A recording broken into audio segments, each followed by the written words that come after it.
مشكلة الظلم يا جماعة إنه مش من الحاجات اللي ربنا بيسامح فيها، مش من الغلطات اللي ربنا ممكن يعديها لك. عارف في النيابة لما تروح على ذمة قضية وتثبت براءتك فيها وتاخد إخلاء سبيل، إيه الجملة اللي وكيل النيابة بيقفل بيها المحضر؟ يسألوني أنا بقى خريج حقوق.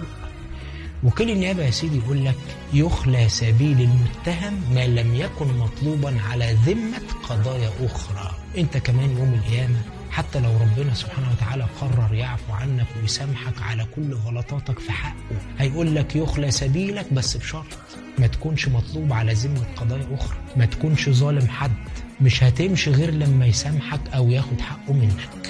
يرضيك تقف يوم القيامة قدام ربنا اعمل حسنات الدنيا وبينك وبين الجنة خطوة، وبعدين تلاقي نفسك ظالم ده وواكل حق ده وقاهر ده وجايب سيرة ده، يتلموا عليك كلهم وكل واحد فيهم ياخد حقه من حسناتك.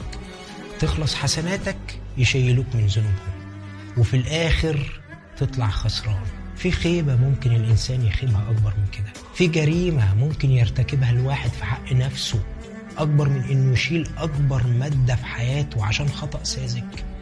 اللي قبلنا قالوا حكمة عظيمة قوي، يا بخت من بات مظلوم وما باتش ظالم. مش دعوة للتفريط في الحقوق قد ما هي حكمة تعلمك إن حتى في أسوأ احتمال لو هتتحط بين اختيارين إنك تظلم حد أو تسيبه يظلمك، أحسن لك تسيبه يظلمك.